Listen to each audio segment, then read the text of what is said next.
From a young age, my grandparents raised and cherished me.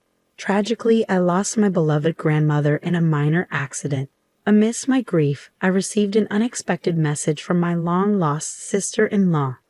The message read, "I need you to take care of your grandmother who passed away 3 months ago." There was so much I wanted to say, but my cherished grandmother was no longer there. I witnessed her passing with my own eyes. This call would prove to be a turning point, revealing long-hidden truths. My name is Linda Thompson, a 45-year-old single woman. The last significant male relationship I had was during my college years. After parting ways with him, I immersed myself in the working world, joining a major cosmetics company's marketing department. Overtime and weekend shifts became the norm. Before I knew it, I had missed my chance at marriage. 6 years ago, I switched careers, moving to a desk job at a nursing home. Previously, I commuted for an hour and a half each way on packed trains. Making it back home on the last train felt like luck. Now, I work just a 10-minute bike ride away from home. My current job offers standard days off and overtime is rare. However, these weren't the reasons I changed jobs. I've never left my childhood home. I'm confident in my finances and take pride in my household skills. So why haven't I moved out? Because I love my family, especially my dear grandmother. I was born and raised in California. My family consists of my parents, grandparents, and my older brother, Brian, who was 5 years my senior. He is now 50 years old. Although I love my family, my relationship with Brian is complicated. I used to adore him as my brother. He was a gentle, protective sibling. However, Brian changed after college, securing a job in car sales, moving out early, and marrying a colleague 2 years later. From that point on, we drifted apart. He never returned to our childhood home, not for Thanksgiving, spring break, or even Christmas.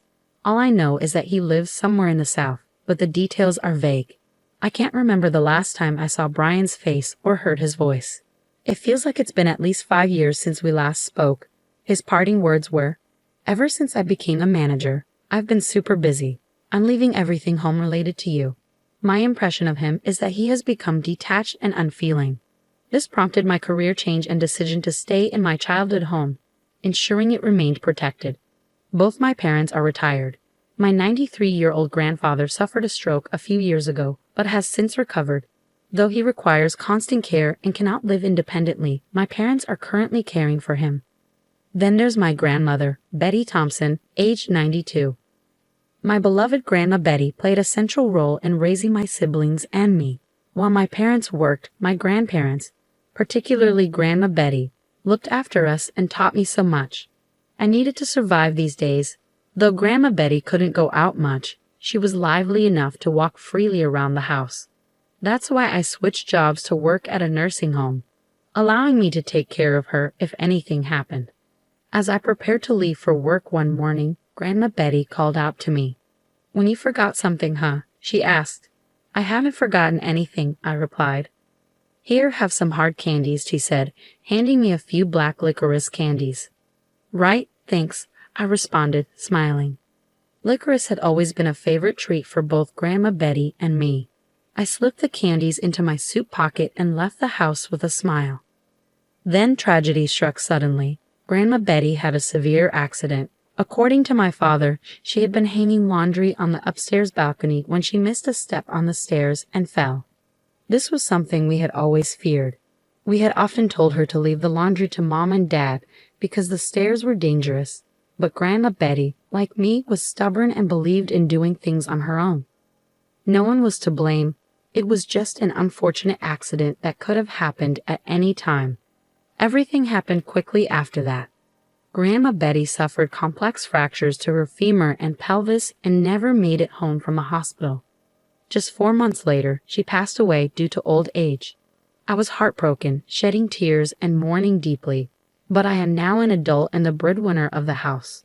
I couldn't afford to be consumed by sorrow. I took care of the funeral, cremation, and interment arrangements. Grandma Betty was originally from the Midwest, and without any close relatives to contact, we decided as a family to hold a small funeral with just close family members. We had to invite my brother and his wife, and I assumed they would attend without hesitation. However, I was wrong.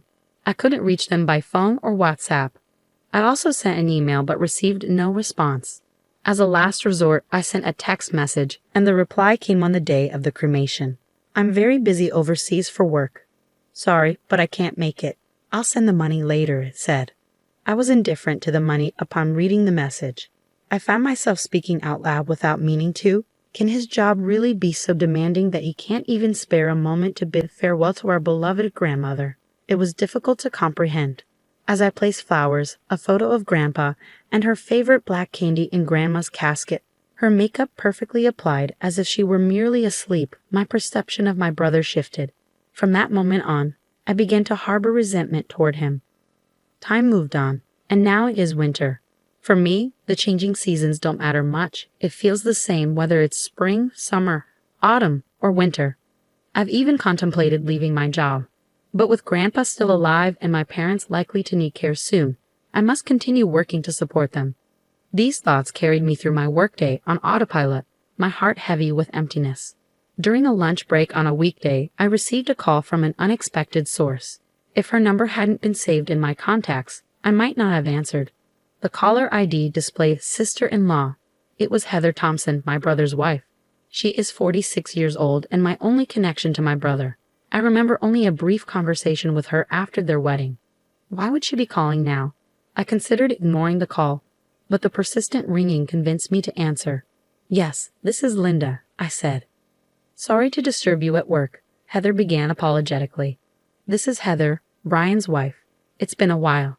Despite her higher position and age, Heather always approached us with a humble attitude. When she chose to marry my brother, she made sure to introduce herself to my parents and me, even on my brother's behalf. In short, she's a kind person, which made her unexpected call all the more puzzling. It's all right, I replied. But do you need something? I tried my best to sound calm as I asked the question. Heather hesitated for a moment, her voice uncertain. It's hard for me to bring this up. It's about Betty, your grandmother. What happened to my grandmother? I asked, trying to keep my voice steady. We've been taking care of her on my husband's orders, but the time we agreed upon has already passed, Heather said. Can you come and pick her up? I struggled to grasp what Heather was saying. Wait, you're saying you've been taking care of my grandmother Betty, who died 3 months ago. After a moment of confusion, I asked the question, aware that it sounded nonsensical. Heather's reply was equally puzzling. Yes, we've been taking care of Betty at our place. Wait, she died 3 months ago, she said, her voice filled with genuine surprise. Why don't we take a moment to calm down? I suggested, and Heather agreed. After a few minutes, I collected myself and carefully explained to Heather that my grandmother had passed away. In contrast, Heather's response was bewildering. She claimed that Brian and Heather had been told my grandmother needed care and took her in until arrangements could be made. They had been living with my grandmother at their home. This led me to 2 possible conclusions. Either Heather and I were both not lying, which seemed unlikely, or my brother Brian was the one not telling the truth. I had considered the possibility of such a blatant lie from him, even though it would be quickly exposed. But there were matters I needed to address before pursuing this further. I wanted to contact Brian right away, but he remained practically unreachable on his mobile phone.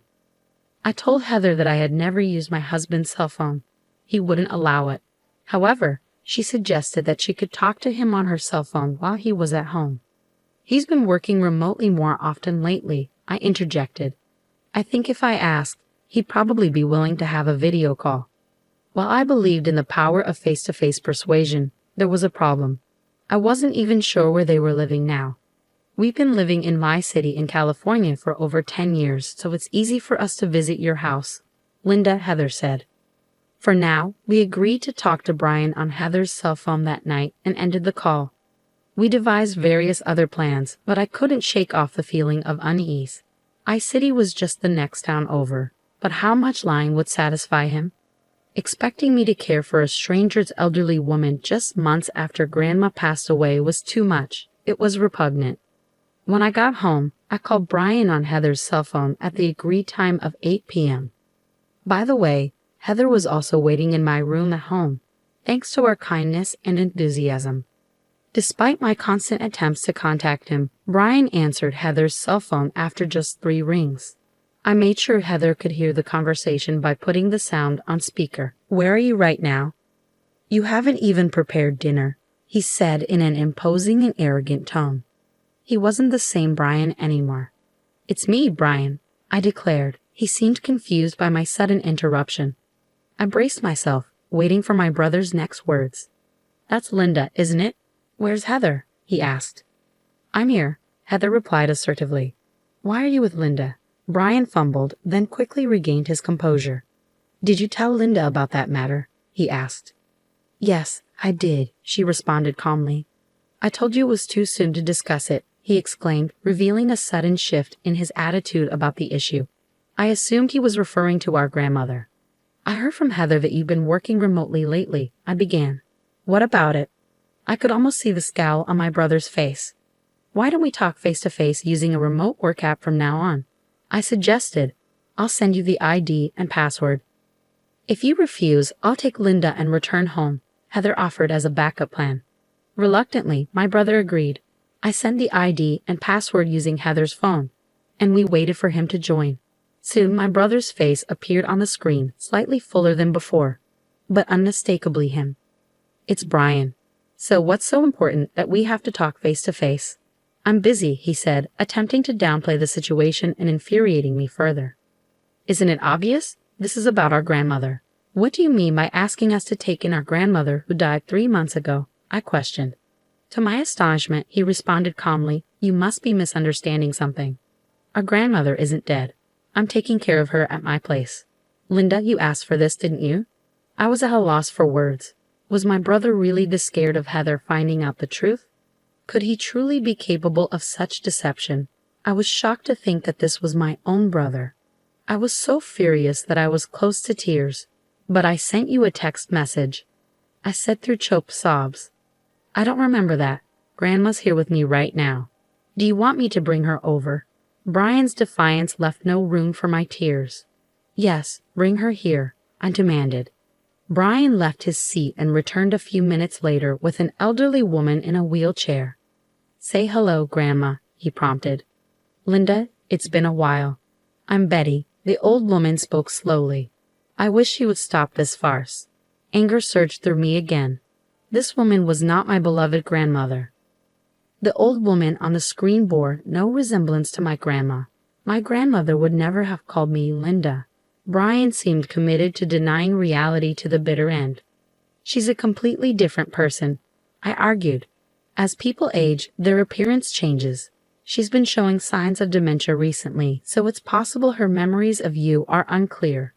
"Are you denying the death certificate filed with the district office?" I pressed.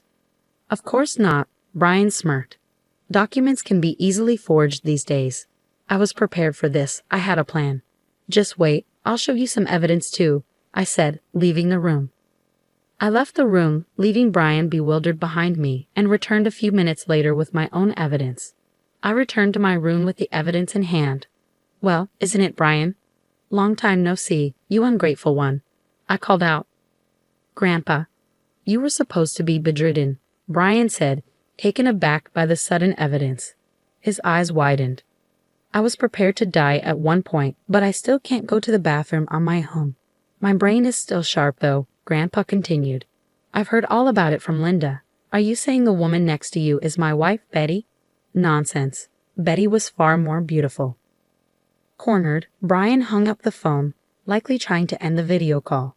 Heather, who had been silent until now, spoke up. "Are you running away, Brian? Going to Catherine's place?" Brian's face paled, visible even through the computer screen. "How do you know that?" he asked, clearly flustered. "I've suspected it for a while, Brian. You've underestimated me. Your grandmother often mentioned Catherine," Heather revealed. "Catherine? That's not my name or my mother's," I replied. "I've confirmed with Linda that she doesn't remember anyone named Catherine." Heather had been suspicious for some time and hired a private detective to investigate potential infidelity. The results came quickly, pictures of Brian at the scene of the affair. It turned out Catherine's grandmother was the one Brian had been caring for, and he had been preparing various things to divorce Heather and remarry Catherine. Brian's relationship with Catherine, a subordinate in her late 20s at work, was part of a plan to win her favor. He was trying to move Catherine's grandmother into a care home while trying to remove his own family from our home. This was all part of his plan to divorce Heather without any blame and remarry Catherine. Heather had proven all of this and approached me honestly. She was an exceptionally intelligent woman, despite her unassuming appearance and demeanor. "Do you have anything to say?" I asked Brian, prepared only to listen. "I'm really sorry. Please forgive me. I never intended to deceive you, and Heather, I apologize to you as well. I'll end things with Catherine," Brian said, bowing his head through the screen. Advancements in technology these days make it easy to see his tearful face clearly from afar. "Grandpa, please help me," he pleaded. "Fool. After using Betty and betraying my beloved granddaughter and daughter-in-law, I never want to see your face again. This is the last time. Linda, you too," Grandpa said sternly. "I never want to see your face again either. Heather, I've already completed the divorce mediation process. I'm returning to my parents' house, so we'll see each other in court next. Goodbye, big brother," I said before ending the remote conversation on my laptop. As the seasons changed and the autumn equinox arrived, I visited my grandmother's grave alone. With my hands clasped together, I reflected on the events that had transpired. Brian's divorce from Heather was settled in her favor. He was ordered to pay a substantial amount of alimony and returned home in tears at one point. Thanks to Grandpa, who remains mentally sharp, Brian was virtually disowned. His will now states that Brian is no longer family. Brian had hoped to remarry Catherine, but his situation was no longer appealing. Divorced in his 50s and deeply in debt, he struggled to find another job after quitting his longtime position at the car dealership. He now lives in a modest one-bedroom apartment, working odd jobs and paying alimony. It's a classic case of reaping what you sow. Most of my information about Brian came from Heather. We became friends after everything settled, and we often spend time together. "Grandmother, I'll come again," I said as I stood up from her gravestone. A strong breeze blew, and I heard a voice I adored. "Lynn, thank you. Please take care of your grandpa for a little while," the voice said. I muttered, "Grandmother," and suddenly realized I was holding something in my right hand, a piece of black licorice candy. It was odd because I hadn't brought any as an offering. I'm not particularly religious, but could it be a sign from my grandmother? Perhaps not. There's always black licorice at the altar, so I must have unconsciously picked one up and forgotten about it. Still, the thought of my grandmother watching over me gave me strength. "Thank you, Grandmother," I murmured, looking up at the sky. Then I left the graveyard, feeling a sense of peace.